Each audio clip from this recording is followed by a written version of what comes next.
hope you're all well. Today we will be filming my February TBR. So in the month of February I am taking part in both Polarthon and also the Cliterature Readathon as well. Polarthon hosted by Jade and the Cliterature Readathon hosted by myself. So Polarthon will be in the first full week of February and the Cliterature Readathon will be in the last full week of February, which is perfect. So I have a massive stack of books on the floor right now that I would like to get on my TBR, but I am allowing this to be taken out of my hands yet again. I had such a good time with these that I really want to do it again. I think I am going to aim for 5 and then we're going to see how I'm actually doing with getting some of these books on here and how many I manage not to get on, and then I'll make a decision whether or not to do a couple more of them. So that is my aim, I think. But I have a couple of books for Polarthon, I have a few books for Cliterature, and then I have several books for another video, a big project that I'm trying to work on at the moment, and I would like to get on the TBR for that reason, so that I can make a dent in that project in February. But first, we must do the Patreon part. This is the Patreon part in which some of my patrons get to put a book in here and I have to read it. I pick one a month.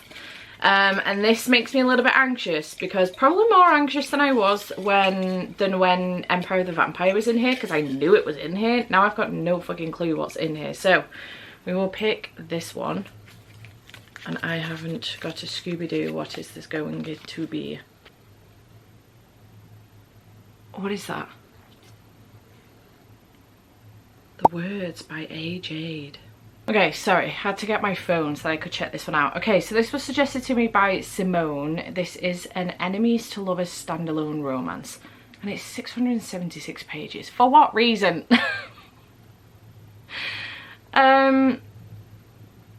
He was a talented bad boy everyone wanted. I was the irrelevant geek everyone hated. He was a sun drawing all of us in. I was a black hole taking up space. He was destined to be a star. I was destined to remain insignificant to no one, until he made me believe I was special, and then he destroyed me. I never thought I'd see Phoenix Walker again after he broke my heart, but fate had other plans. 1 tour, 8 weeks, 40 shows, countless opportunities to make him pay. The world thought he was a god, but I knew the truth. Okay, fair enough. Thank God there's an audiobook. So maybe this one can go down for Cliterature Book Club. It's a new to me author. I've never read from them before. So yeah, let me whack that on my Kindle before I forget. Because I will. Don't you doubt it. Alright, cool. Thank you very much, Simone, for that one. So that is the first book on my TBR. I'm getting through some Kindle books here with these. I haven't yet read Criminal Intentions, which was last month's pick, but we still have over a week of the month left. I'm filming this quite early, so we still have over a week of the month left. So I will be getting to it, don't you panic.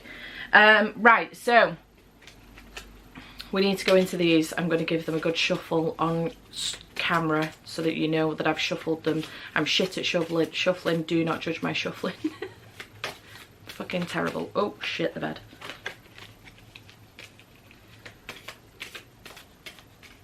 Right.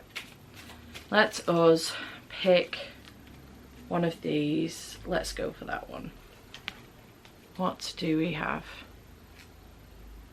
Choose a book which has a yellow cover. Alright, I can make this work. I can make this work. Success. Alright.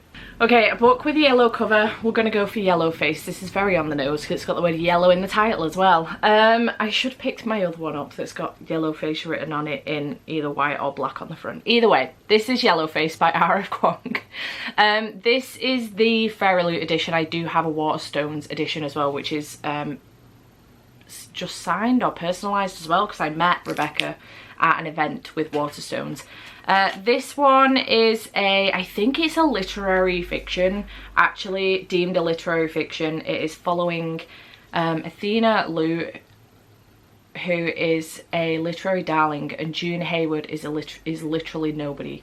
White lies. When Athena dies in a freak accident, June steals her unpublished manuscript and publishes it as her own under the ambiguous name Juniper Song. Dark humour. But as evidence threatens June's stolen success, she discovers exactly how far she will go to keep what she thinks she deserves. Deadly consequences. What happens next is entirely everyone else's fault. Sounds fascinating. I have heard incredible things, so I am looking forward to this one. So, yellow on the cover. Nailed it. Alright, give them another quick shuffle.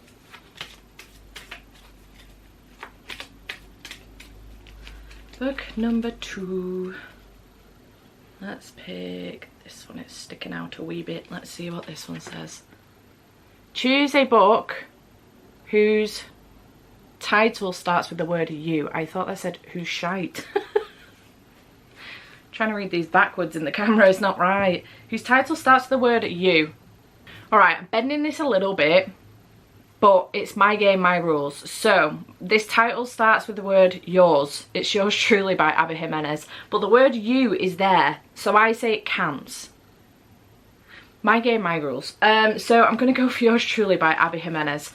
So this one is a novel of terrible first impressions, hilarious second chances, and the joy in finding the perfect match. We're following Dr. Brianna Ortiz, and her life is seriously flatlining. Her divorce is just about to finalise, her brother's running out of time to find a kidney donor, and that promotion she wants, oh, that's probably going to the new man doctor, who's already registering 80 freaking 7 on Brianna's pain in my ass scale. I already know I'm going to love this book. But just when all systems are set to hate, Dr. Jacob Maddox completely flips the game by sending Brianna a letter.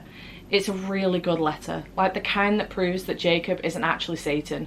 Worse, he might be this fantastically funny and subversively likeable guy who's terrible at first impressions, because suddenly he and Brie are exchanging notes and sharing lunch dates in her sob closet.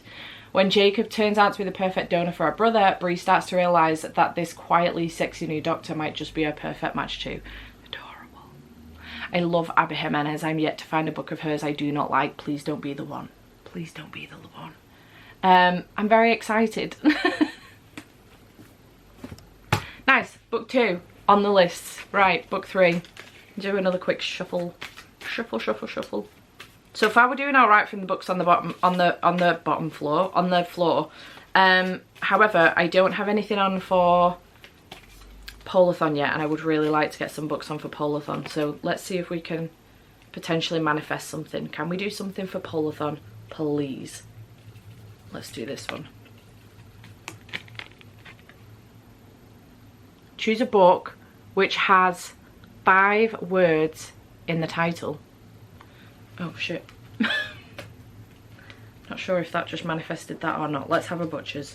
Alright, I couldn't do a book for Polarthon, so I'm gonna pick up another book for the big project that I'm currently working on that has 5 words in the title, and that is The Will of the Many by James Islington. Don't ask me what is wrong with me. I don't know the answer to that question, okay?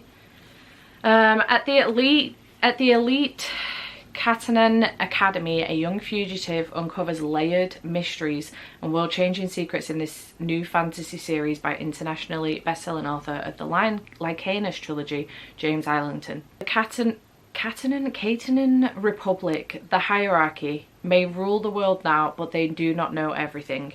I tell them my name is Telemus. I tell them that I was orphaned after a tragic accident 3 years ago, and that good fortune alone has led to my acceptance into their most prestigious school. I tell them that once I graduate, I will gladly join the rest of civilized society in allowing my strength, my drive, and my focus, what they call will, to be leached away and added to the power of those above me, as millions already do, as all must eventually do. I tell them that I belong, and they believe me, but the truth is that I have been sent to the academy to find answers, to solve a murder, to search for an ancient weapon, to uncover secrets that may tear the Republic apart, and that I will never ever cede my will to the empire that executed my family. To survive though, I will still have to rise through the academy's ranks. I will have to smile and make friends and pretend to be one of them and win. because if I cannot, then those who want to control me, who know my real name, will no longer have any use for me. And if the hierarchy finds out who I truly am, they will kill me.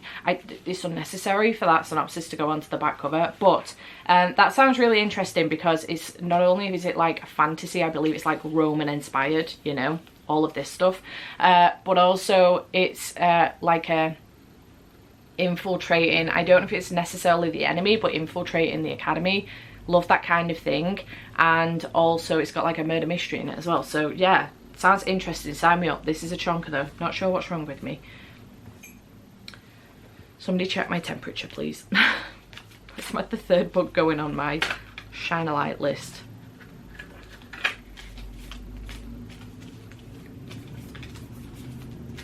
This is going well so far with getting the books on that I want to get on. Not so well for Polarthon. Or Clitlit for that matter. Let's see what we can do, shall we, this one. Choose a book written by 2 authors.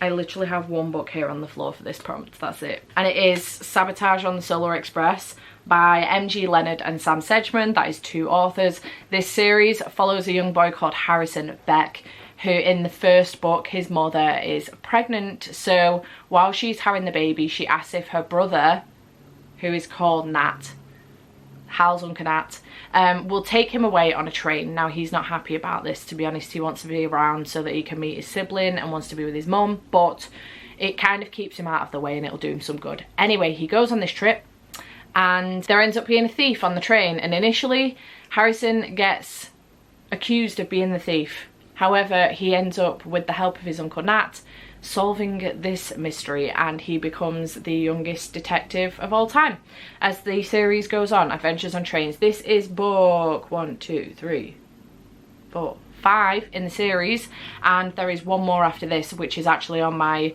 24 books in 2024, 12 books from 12 friends. Someone put it on there, so I am excited about getting to a point where I can wrap this series up, which is great news. Still doesn't help me out with Polarthon though, or Cliterature Book Club, so yay for that. It's also not part of the big projects I'm currently working on, so this is just a random one going on. It will be nice to break stuff up though with a smaller middle grade, so that'll be cool. Alright, so let's do the 5th one and see how this goes, shall we? Let's do that one soon as it's sticking out. Hello?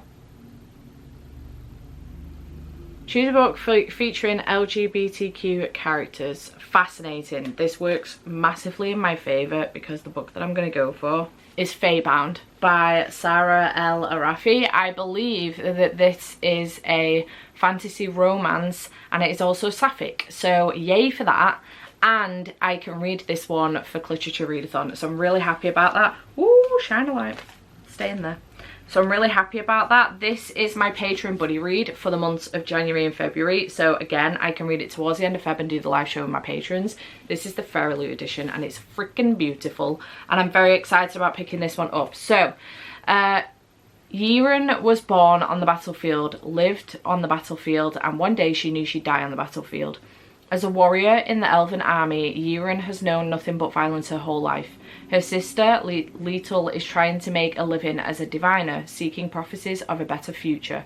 When a fatal mistake leads to Yiren's exile from the Elven lands, both sisters are forced into terrifying wilderness beyond their borders. There they encounter the impossible, the Fae Court. The Fae haven't been seen for a millennium, but now Yiren and Litel are thrust into their seductive world, torn between their loyalty to each other, their elven homeland, and their hearts. Feybound is the first book in an enchanting new trilogy. I'm so excited about this one. I cannot wait. I'm really happy I've been able to get this one on here. So yeah, I've now got a book on here for Cliterature Readathon, which is great news. So I reckon we can do 2 more. I still need to get some books on for Polarthon, so no matter what happens here, I will be adding books to this. I will go through some books in a minute that I still want to get to outside of whatever's picked on here, but yeah, let's see what damage we can do, shall we? Let's do this one. What is this? Choose a book whose authors surname begins with an L. Right, I've only got one here, and it's for Polarthon, which is great news, and it finishes the series. Fantastic news. A Storm of Ice and Stars by Lisa Ludek. There's the L. I read the first one of this for Polarthon a couple of years ago. I don't think it was last year, I think it was the year before. And really enjoyed it. I read it at Jade's. So Tracy ended up getting me the sequel to this one. Snow, Stars, Blood, Bravery. When red lights appear in the night sky, fear and suspicion fall over Jana's village like a blanket of snow. The borders are barricaded in a desperate attempt to keep out the plague. No one will be permitted to enter lest they bring the infection with them. But Jana refuses to turn her back on those beyond her own village, and is chased away into the wilds of the island by her people. A death creeps closer like a winter frost. Can Jana survive storm-ravaged plains and far-flung mountains where danger and darkness always lies in wait? An exhilarating atmospheric story set in the same world as A Shiver of Snow and Sky. So it is a companion novel, essentially. It isn't like... It will wrap the series up though, so I'm excited about that one. And it's polar fantasy, so I'm really hyped about this one. Very excited to get that on. So that is a polar fantasy on there now, and a Cliterature book club book as well. So let's do one more, and then I will tell you about some of the other books that I really do need to get to in February, and what I will be, you know, prioritising over some others. Let's see, let's do this one. Choose a book which has a picture on the spine. Alright, I have a couple of options for this, but I think I'm actually going to go for the one that benefits me the most as far as like a readathon is concerned. So I am going to go for Winterhouse The Mysteries. Oh, sorry, The Winterhouse Mysteries. This is the third and final book in the Winterhouse trilogy by Ben Gutterson. Another middle grade, but it is a polar fantasy. Jade does count it as a polar fantasy, which is great news. And there is like a house, winter house at the bottom. So, and there is a picture of our two main characters, who are called Elizabeth and also Freddie. So this one does follow Elizabeth Summers, who... She's orphaned and she lives with her aunt and uncle, and one year she is shipped off to Winterhouse for 3 weeks over the Christmas period while they do their own thing because they can't be bothered with her. And she ends up finding out a bunch of secrets about Winterhouse, but there's also some strange goings on in there as well. And the story kind of goes from there. There's lots of like puzzles. She makes a lot of friends. Freddie is one of the friends that she makes there, and the story kind of goes on from there. There's a huge thing in here as far as like family is concerned for her. You get a lot of illustrations, and it's just such a good time. I really enjoy it. I read the second one a couple months ago,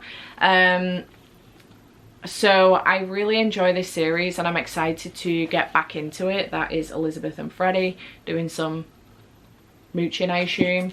And I really enjoy this series, so I'm really looking forward to getting back into it underneath the dust jacket with some little keepers on the windows. And yeah, I'm glad that I've been able to get that on here for Polarthon. So I now have 2 books for Polarthon, which is great news. A book for Cliterature Readathon, and then just a random book which will break things up a little bit, and then 3 books that are actually for something else, a project, another project that I'm working on. So as far as the readathons are concerned, let's do it by order of when the readathon is going to be. So 2 books here. It's a week-long readathon. I could do with 1 or 2 more if I can make it happen. So I would really like to get to Snow Girl by Sophie Anderson, which is Sophie Anderson's newest book. I'm really excited for this one. I wish the Snow Girl would come to life, then I would have a friend, a real friend I could trust, and I wouldn't feel so alone. When Tasha builds a Snow Girl with her grandpa, all she wants is for her to be real. If only wishes on snow could come true. Then Tasha meets Aliana, a friend made of wishes, starlight, snowfall and magic. But when your best friend is made of winter, what do you do when spring comes? Sounds absolutely beautiful, and this is gorgeous inside with illustrations. So I'm really looking forward to picking this one up. It's absolutely stunning. So I really want to read that one. And then the next one I have is East of the Sun, West of the Moon by Jackie Morris. This is on my... I can't remember if it's on my 12 books from 12 friends, I'm fairly certain it is, or the 12 books that I put on myself, but it's in my 24 books in 2024. This is a East of the Sun, West of the Moon retelling. So from the moment she saw him, the girl knew the bear had come for her. How many times has she dreamed of him? Now here he was, as if spelled from her dreams. This encounter marks the beginning of a long, extraordinary journey. At the bear's secret palace in faraway mountains, she is treated courteously, though she is troubled by the bear's unfathomable sadness. As the bear's secrets unravel, another adventure unfolds which takes her to the homes of the four winds and beyond, to the castle that lies east of the sun, west of the moon. In this new edition of Jackie Morris's captivating picture book, the acclaimed writer and artist retells this classic Norwegian fairy tale, a mysterious story of love, loyalty and freedom. This is absolutely stunning. It's got illustrations all the way through it. The pages don't have a lot of text on them when they do have text on them, so I'm really looking forward to getting into this one, and I know Jay does love this one. I've really got into the East of the Sun, West of the Moon retelling, so this will be perfect for Polarthon. So I reckon that's my Polarthon TBR, which is a vibe. Let me tell you, that is a vibe. I'm obsessed. So that is Polarthon covered. So for Cliterature Readathon, I do have Feybound, which covers the queer prompt, new to me author and author of colour prompt as well. So I'm very excited about that. And then the other book that I did have in mind for Cliterature Readathon, I think I'm going to kind of wing Cliterature Readathon, see where I'm at with this big project, see if I can fit any of the books in from that, but otherwise just kind of wing it. So the only other book that I did have in mind is Always Mine by Laura Pavlov, which is a best friends to lovers story, which is my favourite trope, one of my favourite tropes. So favourite trope is down as well. 5-star prediction, I reckon maybe this, but also I'm gonna wing it, so we'll see what happens. So this one is, he fights fires for a living, but the flames building between us may be too big to extinguish. Nico West is the most beautiful man I've ever laid eyes on. 6 feet 4 inches of broody, chiseled Greek god in a firefighter suit. He's also been my best friend since kindergarten. He always says the only solid thing in his life is our friendship. He's Honey Mountain's favourite player and I'm what you call a relationship girl. But when I find myself single for the first time since turning 16, I make Nico an offer he can't refuse. Who better to show me what I've been missing? But now that we've crossed that line, I don't know if friendship is enough for me. Laura Pavlov is one of the authors that's going to Rare, so I would really like to make some progress in some books from Rare authors that I have, and this one I spotted on Becca's Rare TBR, so I really wanted to pick it up. As soon as she read the synopsis or told us what it was about, I was intrigued enough to want to pick it up. So I think for now those are the 2 books that I'm going to put on here for Cliterature Readathon. I'm going to wing it and see where I'm up to towards the end of the month and then make a decision on what else to pick up. So yeah, those are for those prompts. And then last but by no means least that I think I'm going to put on here for now, I may pick other stuff up. I intend to pick other stuff up, but for now, the only other thing that makes sense to put on here is Bloodlands by Stacey Marie Brown, which is the 5th book in the Savage Land series. Listen, I put this on my January TBR, completely forgetting that I hadn't read book 4. And then suddenly realised during a 24-hour timer challenge that I hadn't yet read book 4 because I started the audiobook for this one and had no fucking clue what was going on. So I am putting this one on here. The Savage Land series follows Brexley, who is a young woman who has been taken in as the ward of the king and queen because her parents have passed away during the Fey War 20 years ago, right round when she was born, and the walls broke down. So she is the ward of the king and queen. She's in love with their son, and in order to get her kicks, she jumps on the trains that travel to and from each of the lands, taking food and medicine and things like that, stealing things so that she can sell them on the black market for a reasonable price to people that actually need them. However, one day she gets caught on one of the trains and she gets thrown into a Fey prison. And she has to physically fight for her life whilst in prison, and she ends up coming across this guy called Warwick Farkas, and the story goes from there. I'm really enjoying this so far. The writing is not fantastic, but I'm having a great time with it. It's very addictive and it has that wanting you to come back for more type of writing style. So I'm really excited about continuing on with this series. There is only one more book after this one, which is Shadowlands, and will go on my March TBR, but this one is a chonker. So yeah, I'm really excited about getting to this one, and I can't wait to continue on with the series, especially after how book 4 finished. So yeah, I think that is pretty much my TBR. Oosh. Oh shit, the bed. Just nearly threw that over my shoulder. yeah, I think that's pretty much my TBR. So just a fucking chonker, man. What am I thinking? It is a chonker. Oh jeez, what's the matter with me? I'm excited though, I'm not gonna lie. I am excited about the books on this TBR. I'm having a great time with these cards, honestly. It kind of, I can pull books off of my shelves that I intend to read for the month, and then it narrows it down for me without me being like, here are 30 books on my TBR that I want to read this month. Instead I've got 11, which narrows it down a little bit further. It's still ridiculous, but it narrows it down a little bit further, so I don't know. We'll see what happens. But yeah, chat to me in the comments down below. Are you taking part in Polarthon or Cliterature Readathon or Cliterature Readathon? You're taking part in any other readathon in February? Are you reading any of these? Have you read any of these? Chat to me in the comments down below. I hope you have enjoyed this video, and I shall see you in whatever comes next. Bye for now.